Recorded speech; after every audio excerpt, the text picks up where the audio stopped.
মধ্যপ্রাচ্যের রাজনীতিতে এক নতুন নাটকের জন্ম দিলেন মার্কিন প্রেসিডেন্ট ডোনাল্ড ট্রাম্প। গত কয়েকদিন ধরে ইরান ইস্যুতে তিনি যা বলে বেড়াচ্ছেন তাকে বিশ্লেষকরা বলছেন রাজনৈতিক ভাড়ামো ছাড়া আর কিছুই নয়। ট্রাম্প দাবি করেছেন ইরান নাকি তাদের অতি মূল্যবান সমৃদ্ধ ইউরেনিয়াম যুক্তরাষ্ট্রের হাতে তুলে দিতে রাজি হয়েছে। শুধু তাই নয়, ট্রাম্পের দাবি যুক্তরাষ্ট্র এখন ইরানের ভেতরে ঢুকে বড় বড় যন্ত্রপাতি দিয়ে খনন কাজ শুরু করবে। কিন্তু বাস্তবতা কি?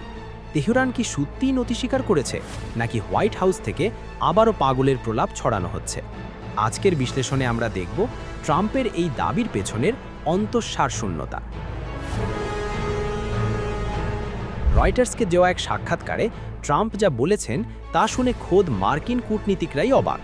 ট্রাম্প বলছেন ইরান থেকে সব নিউক্লিয়ার ডাস্ট বা পারমাণবিক অবশিষ্টাংশ তারা উদ্ধার করে যুক্তরাষ্ট্রে নিয়ে আসবেন, যেন ইরান কোনো সার্বভৌম দেশ নয় বরং যুক্তরাষ্ট্রের একটি অঙ্গরাজ্য। তিনি আরও দাবি করেছেন ইরান নাকি অনির্দিষ্টকালের জন্য তাদের পারমাণবিক কর্মসূচি স্থগিত করেছে এবং হরমুজ প্রণালীতে বসানো সব মাইন সরিয়ে ফেলছে। ট্রাম্পের কথায় মনে হচ্ছে ইরানের সব সম্পদ তিনি পকেটে পুরে ফেলেছেন, এমনকি কোনো টাকা পয়সা ছাড়াই। অর্থাৎ 2000 কোটি ডলারের যে গুঞ্জন ছিল তাও নাকচ করে দিয়ে ট্রাম্প দাবি করছেন ইরান বিনে পয়সায় তাদের ইউরেনিয়াম দিয়ে দেবে। ট্রাম্পের এই কল্পকাহিনী প্রচারের কয়েক ঘন্টার মধ্যেই তেহরান থেকে ধেয়ে আসে তীব্র প্রতিবাদ। ইরানের পার্লামেন্ট স্পিকার মোহাম্মদ বাগের গালিবাফ সরাসরি বলেছেন ট্রাম্পের দাবি করা 7টি পয়েন্টের প্রতিটি ডাহা মিথ্যা। সামাজিক যোগাযোগ মাধ্যমে তিনি স্পষ্ট জানিয়ে দিয়েছেন এই ধরনের মিথ্যাচার দিয়ে যুক্তরাষ্ট্র যুদ্ধেও জিততে পারবে না, আলোচনাতেও কোনো সুবিধা পাবে না।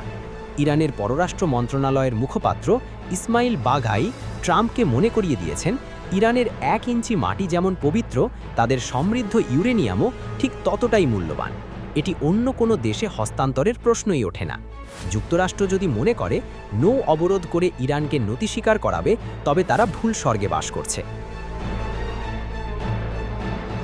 ট্রাম্পের আরেকটি হাস্যকর দাবি হল ইরান নাকি হরমুজ প্রণালী চিরদিনের জন্য উন্মুক্ত রাখতে রাজি হয়েছে, অথচ বাস্তবতা হল এই প্রণালীর চাবিকাঠি তেহরানের হাতে।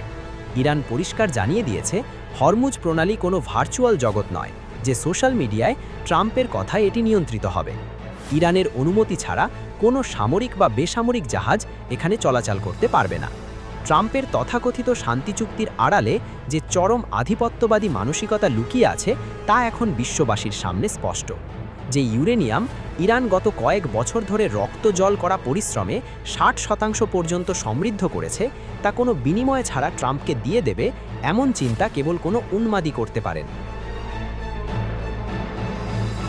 তাহলে প্রশ্ন ওঠে, ট্রাম্প কেন এমন মিথ্যাচার করছেন? সম্ভবত সামনে থাকা ইসলামাবাদ সফর বা অভ্যন্তরীণ রাজনীতিতে নিজেকে সফল প্রমাণ করতে তিনি এই গালগল্প সাজাচ্ছেন। ইরান স্পষ্ট জানিয়ে দিয়েছে কোনো চুক্তির নাম করে তারা তাদের সার্বভৌমত্ব বিসর্জন দেবে না। ডোনাল্ড ট্রাম্প হয়তো ভাবছেন তার হুঙ্কারে মধ্যপ্রাচ্য শান্ত হয়ে যাবে, কিন্তু তেহরানের শক্ত অবস্থান বলে দিচ্ছে প্রলাপকে বাস্তবতা পাল্টানো যায় না। ইরানের প্রতিটি নাগরিক এখন ঐক্যবদ্ধ হয়ে এই পশ্চিমা আগ্রাসনের বিরুদ্ধে রুখে দাঁড়িয়েছে। ট্রাম্পের এই কাল্পনিক ইউরেনিয়াম উদ্ধার অভিযান শেষ পর্যন্ত একটি বড় রাজনৈতিক কৌতুক হিসেবেই ইতিহাসে থেকে যাবে।